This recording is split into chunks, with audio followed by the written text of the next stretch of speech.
Hello, all you savvy readers. This is I, Dark777, with yet another fan fiction review. Now, as always, please leave a like, please subscribe to the channel. Please remember that the story I will be reviewing is my opinion, and the story itself will be there will be a link to it in the description. Let's continue on. So this is gonna be a big O story. Of course, it's gonna belong to Galaxy 1001D because of course it is. It's the continuation of the last one I did. It's called What We Really Wanted. And I actually really, really love the story. The synopsis reads, it's time for the final battle between Roger Smith and Jason Beck when the wily criminal seizes more power than any man can control. Now, in terms of plot, it actually continues on from the last story. Jason Beck Gold finds a repository of lost memory, gets his memories of what happened 40 years ago, and goes mad and proceeds to pretend he's Heath Ledger. Go figure. And Roger goes to stop him. And then where we left off, Jason Beck actually gives him like a little number, causing Roger Smith's memories to kind of go out of whack with the whole Gainac stuff, with the whole children book burning. And then Big O loses. Oh, he loses his arm. And so as Roger's trying to figure out everything, he's wondering what happened to Dorothy because Dorothy goes missing. Beck starts making all these power plays. He pretty much takes over the city, and he just does it just because. I mean, he just wants to fight Roger one more time, I guess. And he plays everyone for fools. He gets the CEO of Paradigm Corporation to kill himself. He has all this power. He outsmarts Roger. He outsmarts Dorothy. He outsmarts uh, Lester Young, the corporation CEO. Sorry, and a lot of other players. And so the story is kind of a two-front of Roger trying to trying to figure out what's happening and trying to stop Beck. Especially since now that he's now technically a member of the military police, well, at least until the end of the story. And Beck maneuvering his way to more and more power. And I really, really like that, especially at the end where we introduce two Gigadeuces. I'll get to that in a tiny bit. As for character development, I like how the continuation of Jason Beck's arc. I'm kind of sad that he died. I mean,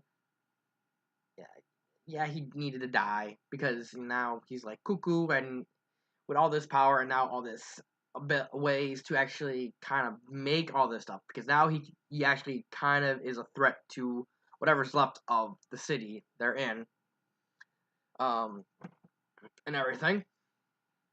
His outsmarting of Roger Smith was nice. I like Dorothy's character, her just deciding to go, I'm gonna go work at a diner.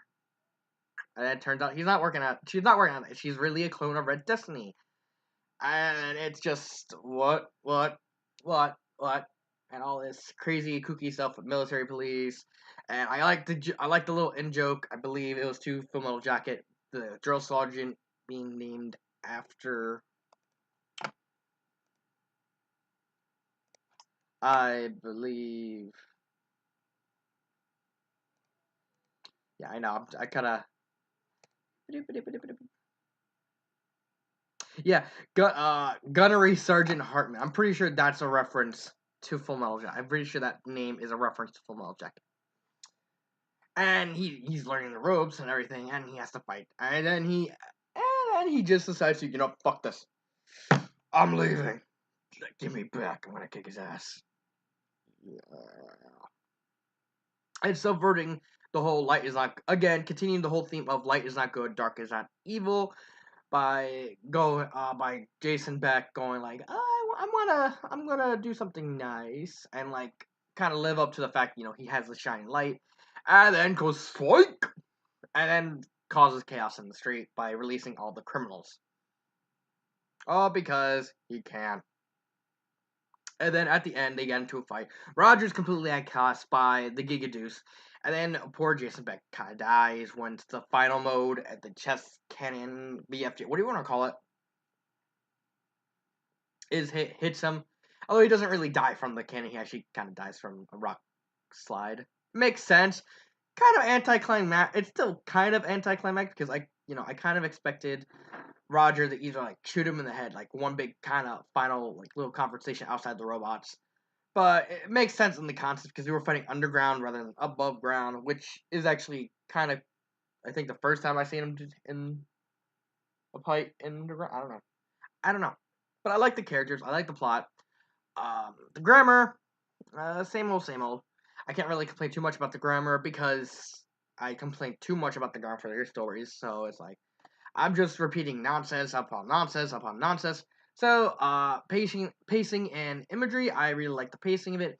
I really like the design of the Gigajuice being more like a big buffed up version of Beck Gold Deluxe.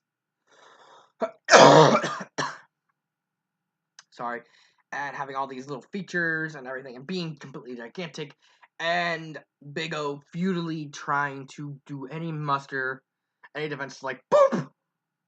It's like my punches didn't work. Yeah, that about right.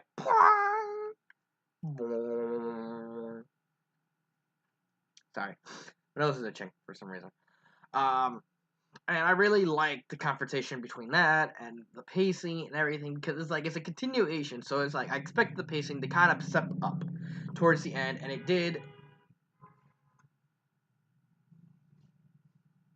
Okay, pacing kept up the way I was picturing it in my head. The imagery was great. It still kind of does because now I'm really getting tired of him reusing the same phrases over and over again. Like, okay, here's how Big O's described. Okay, here's how big his house is. It's kind of honest. It's more of a bugbear than anything because I have to keep reading these stories and I have to keep listening, looking at the same um, paragraphs to describe the thing, the characters and the locations and the places and everything. And it's like, okay, I know where he's coming from because it's kind of a thing to do in stories, but it still doesn't help, and it's still mildly annoying. Um, Emotional. Was I invested in the story? I was. I wanted to see what the author wanted to do with Beck, and I'm happy that he did what I kind of expected him to do. Sometimes, just because it's predictable doesn't mean it's gonna be boring. Because you can go any ebbs and flows and flying. And oh my god, it's almost I'm almost done. It's not even 8 minutes.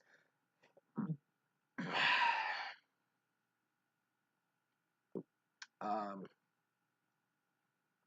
Especially the last fight at the end with the Gigadoos. I'm gonna call him Big Trois, or Big Trio because he had the three motif on it, so it makes sense that he was gonna be Big Three. um,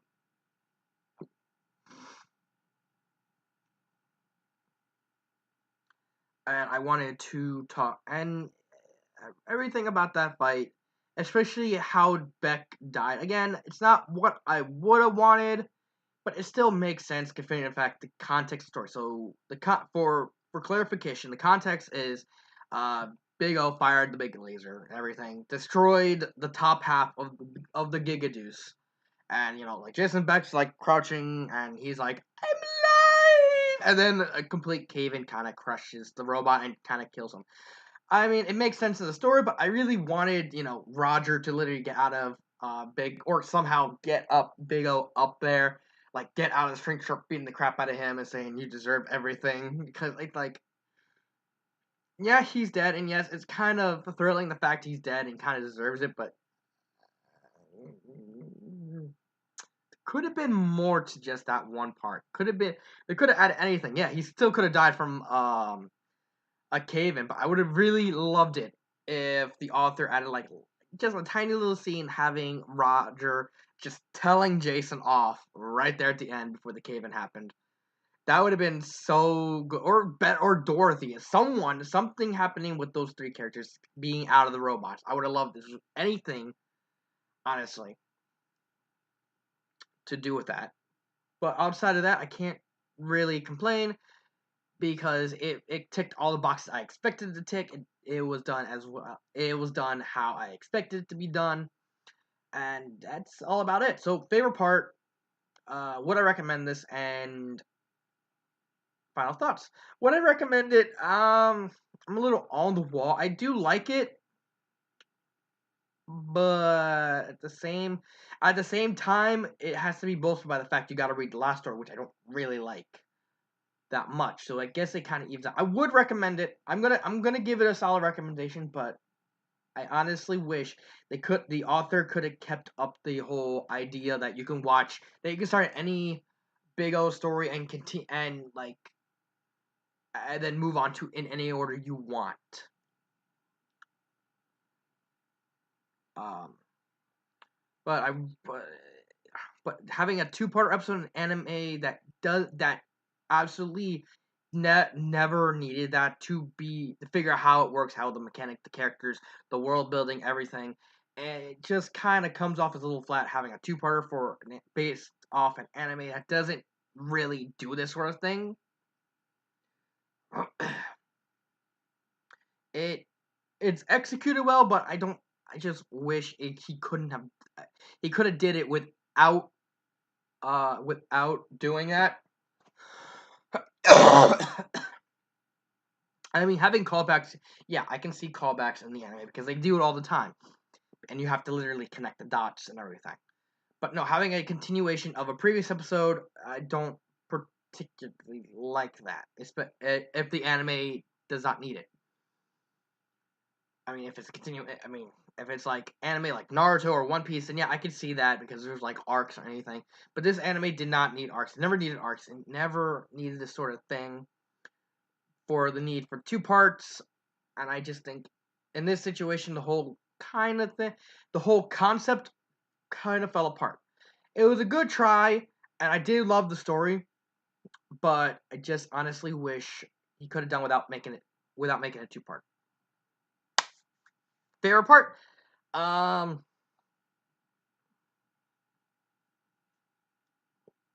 probably the picture of Roger's face where it's like, "There's a Gigaduce." Oh, it's less subdued than that. I'm just hamming it up for camera. I'm hamming. Maybe I should go for some ham. Ham. um, I mean, my favorite part would have to be the whole concept of Gigaduces in the first place. It's like, I said, well, you have a gigantic 130-foot tall robot. How to beat that? Take a robot. Yep. Make it 100 feet taller.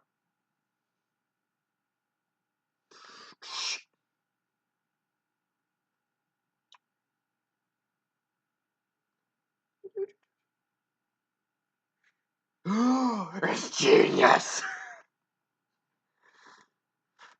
Get on that right away. I just like the concept of the Gigaduces because it's like they always built up to the Megaduces not really truly being end all be all. It's like if they had smaller robots, but they were named after, they had different sizes and styles and everything. And even in the show, they kind of hinted that there's more to the Megaduces that we don't see. And I like the whole idea, the concept of Gigaduces being the next logical step because now it presented the author an opportunity. Okay, what happens if he goes against another Gigaduce? I mean, there were so many ways the author could have branched out with that, but since he's not writing anymore, I'm kind of sad about that. For all I know, there's still two episodes. There's still two stories left, and I guess we'll see what happens. So this has been Dark Symphony 777, and I thank you for letting me review the story, and